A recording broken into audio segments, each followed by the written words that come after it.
Hello, everyone, and welcome back to the Fiction Author Business School podcast.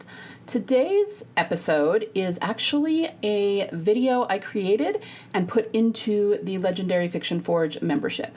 So this month I put in world building training. And the thing about world building training is that, like so many other parts of writing fiction, people tend to use their conscious minds to figure it out, and then they give themselves a brain cramp trying to come up with a cool world to set their story in, but it's very willy-nilly, and it's not always connected as directly to the story and the characters as it should be. I give an example in the video of a movie that had an amazing premise, and I was super excited to watch it, and then they did almost nothing with the world building. And that's what the danger is if you don't know how to connect the world building to the rest of the story, to the theme, to the characters on an emotional level. So anyway, this is just the first video in the world building training that I have inside the membership, and it's called 7 Mistakes That Most People Make While World Building. So I'm just going to let you listen to that for the podcast today, and then I'll come back and just say a word or two when we're finished.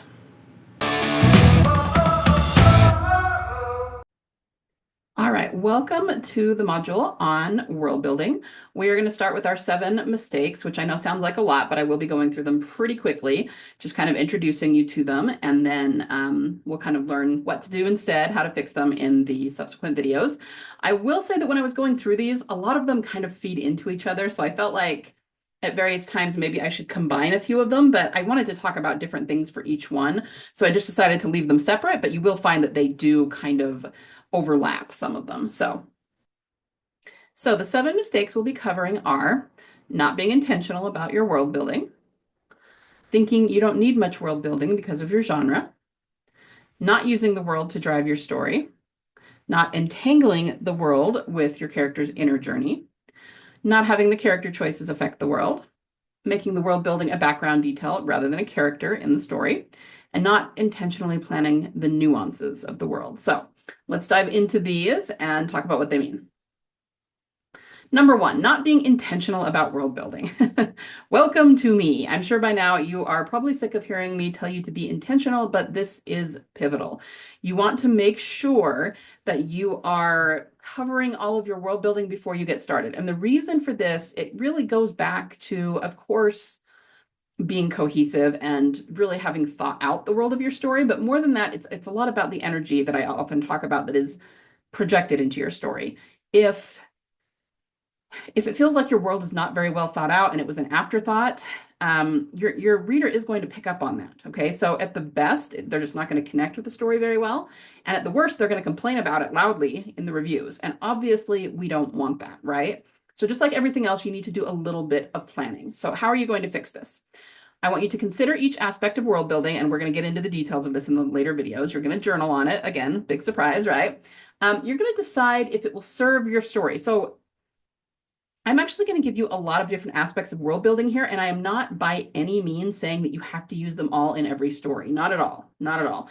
If there really is something that is completely irrelevant to the story you're telling, then by all means, don't use that. But what I don't want you to do is to assume you don't need it and not even consider it. So being intentional is about considering every part, thinking about it, brainstorming about it, incorporating which parts will serve your story, and that can even add layers and nuances to your story and make it a deeper, richer story than you would have had otherwise. Okay, so that's good on a lot of levels. But the other part of being intentional is deciding very intentionally what to leave out because it doesn't serve your story. So it would be just as bad to try to force world building into your story that doesn't belong there as it is to not do world building at all. So you just need to be intelligent, give it some forethought, and use a lot of sense and intention in considering it beforehand. Okay. Mistake number 2, thinking you don't need much world building because of your genre. This is a big one, guys, and I don't want you to fall into this trap. So there are certain genres, mostly sci-fi and fantasy, that are known for having a lot of world building, and understandably so, right? But what happens is somebody is writing a story in a different genre and they think, well, I'm not writing that, so I don't need that much world building, okay? So you may be thinking, well, yeah, but I don't write the big doorstopper high fantasies like Game of Thrones where you need to create entire empires and histories and, so I don't need that. Okay. Now it's true that you're going to need maybe less, and definitely different world building if you're not in that genre.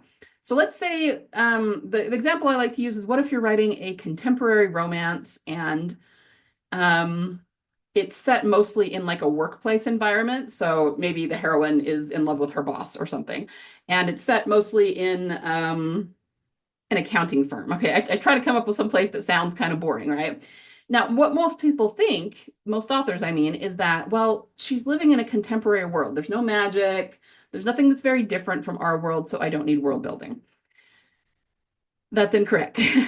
um, it's definitely true that you don't need to explain as much of the world because it's not different than the world we live in. So there's some truth in that supposition. But the problem is not everybody lives and works in an accounting firm. So there's still parts of the world that your reader is not going to understand unless you explain them to them. So all I'm saying is that I don't want you to write off any aspect of the world building right off the bat because you think you don't need it. Even if you don't think that it applies to your genre, I'm going to challenge you to brainstorm how it could apply to your genre. And you have to understand too that sometimes we have to use very high level overarching terms for world building, but that doesn't mean that they don't apply to your story. They might just apply in a smaller way. So using the same example, what are you might not have to worry about your heroine going against global industry norms or, bucking cultural beliefs because we're talking about a much smaller scale story that takes place within a workplace. Okay, but what are these societal norms for that accounting firm? I mean, does like nobody talk to the boss that way? That would qualify as her bucking a society norm because that's not something that's generally done. So all I'm saying is take what we are throwing down as world building, but apply it to your story, right? That's how you're going to fix this. Apply every part of the world building to your story, no matter what the scale is. It can be big, it can be small, it can be individual, community, or global. You can even go bigger if we're talking space opera, make it galactic. It doesn't matter, but how would it apply to your story? So don't think that because I'm talking about government and your story isn't one that has to do with governments. Okay, well, what is the government of the setting where your story takes place, even in a single household? If mom's in charge, then guess what? Mom's the government. What does that look like to the people in the household? Apply every part of it to your story and then make an intelligent and informed decision about whether you're going to make it part of your story or not. And you're probably going to be surprised that pretty much every one of these will have some place in your story because people can't exist in a setting without most of these things. It's just giving you a different way to look at it and to be intentional in a way that you never have been before and didn't realize that you could be. Okay, that's the idea. Mistake number 3, not using the world to drive your story. Okay, I'm going to give you an example. Um, and apologies in advance if anybody has seen this film and loved it. It's an older movie now, probably 15 years old. It's kind of a B movie, and it has a fantastic premise. Okay, I was excited to watch this movie. So the world that it is set in it's very dystopian, and it's one where nobody on Earth, nobody on the planet can get pregnant. It's been a long time since I saw it, so I'm probably forgetting a lot of the details, but I think they talk about part of like, decisions humans have made, ecocide, environmental factors, things like that, whatever it was that happened. No one is fertile enough to conceive anymore. And it's been about 2 decades as the film starts. So, I mean, the youngest people on the planet are like in their 20s. They're not exactly elderly yet, but even so, if we do not solve this fertility problem, we're looking at the demise of the human race in only a few decades, right? That is a really interesting world, really interesting. And the premise of the story is that against the backdrop of this world, Clive Owen is in it. He plays the main character. He's just doing something that is pretty normal for him. I think he's transporting someone and then something goes wrong. Someone attacks them. And he realizes that he's kind of stepped into the middle of this situation that he unwittingly, he didn't know about. And the woman he is transporting, she's just wearing like a really heavy overcoat. And he just, it just kind of makes her look like she's a little bit heavy set, but what she's actually hiding is that she's pregnant. So we're talking about the only known pregnant woman on the planet. and he has run into her. And the reason people are attacking her is because when you are the only one on the planet who can get pregnant, people want to use you as a political tool and as a pawn. That is a fascinating premise. I mean, I could go so many places with that premise. And the reason I'm using this as an example is because they just didn't go anywhere with it. I mean, it was an okay movie. Like I say, kind of a B movie. It was interesting while I was watching it, but I wanted them to go someplace more emotional with it. And I wanted to really, really dig into that a lot. And I just felt like it was very surface and they just didn't do very much with it. Okay. You need to use the circumstances of your world to drive your story. And while this kind of did that, that was what I just explained was like the extent to which they used the world to drive the story. It pretty much, they didn't really use it to drive what was happening in the story. They used it to set up the premise, and then it's like they kind of forgot about it. You know what I mean? So the premise was super interesting, but the execution just fell really, really flat. And that's what you don't want. So what I'm going to say here is actually, I'm going to keep talking about it because these are like the other mistakes that people make as we go along, but you need to make sure and entangle the world with your character's inner arc. That's a big one. Make the world affect your character and the character affect your world, and make the world a driving force or additional character in the story. So let's get into those a little bit more. Then the fourth mistake is not entangling the world with your character's inner journey. And this is probably going to be the big one that I'm going to have you do, that you're going to learn to do in the next couple of videos that you've probably never done before. Okay, people don't understand that having a cool world, sure, it's a cool detail, but if it's not driving your character's journey, it's pretty useless as a cool detail in the world. You know, it needs to be there for a reason. It needs to be functional in the story that you're telling. And the story is about a journey for the character that leads to change, right? So the world needs to be the word that comes to mind is complicit in that change. It needs to be a big part of it. And people don't do that. So how we're going to do this is we're going to ask how the conditions of the world would either reinforce or disprove the character's limiting belief. And we're going to come up with instances of how that might look in the story and incorporate the world into the story and how it's being pushed forward, especially as concerns the character's inner arc. So we are going to learn how to do that in the next video. It's the internal stuff that we need to work on. 5 is not having the character choices affect the world. Now, the thing about this is that we need to make sure that if the world is another character in the story, then it needs to act and react much like another character would. So for every aspect of the world building, you need to ask how your character's choices in the story might change the world. Now, they might not. I'm not saying that every choice the character makes has to change the world. The answer to that might be this choice doesn't change the world at all. Okay, that's fine. But would it change the world? We need to understand how the world is reacting to the character and how the character is reacting to the world. This is true of plot too. For every step of an arc or plot, ask how what's happening might or might not change the world and how the world at large might react to the character choices. Your world should push your reader toward the climactic moment as much as anything else does, and it should act and react much like another character would, which I already said.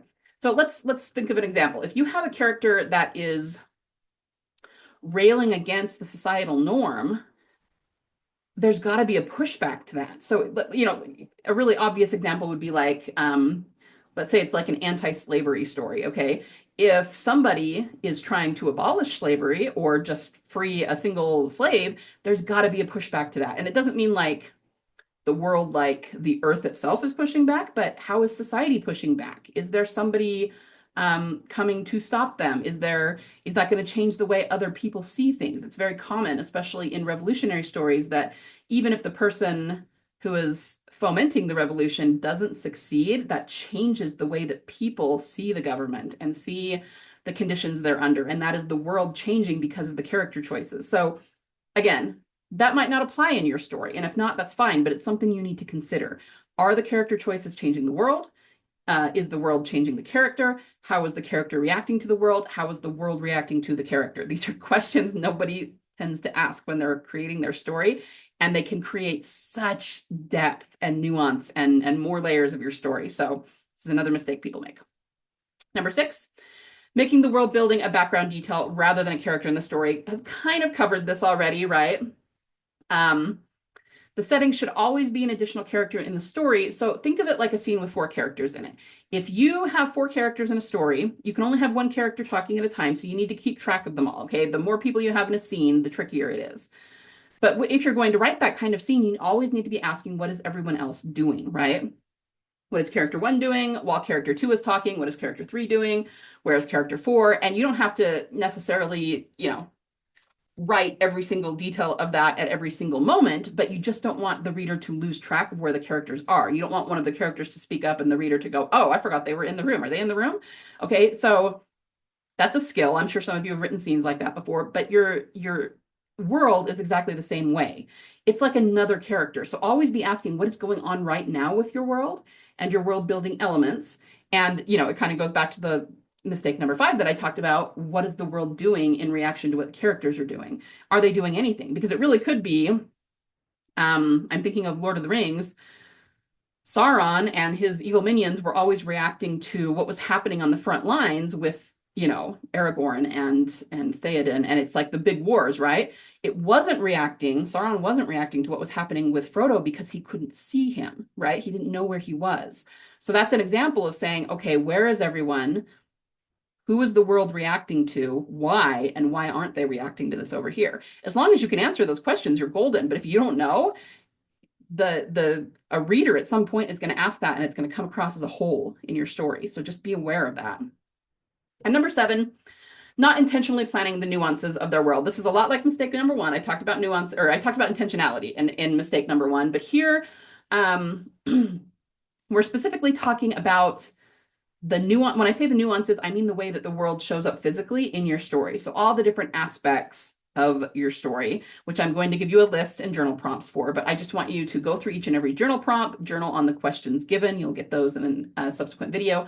And then, as I said before, thoughtfully decide what to include. So these are the mistakes that most people make, just so that you are aware of them. So now we're going to jump into the internal part so that you can understand what you need to plan, why, and how to go about that. Okay, see you there.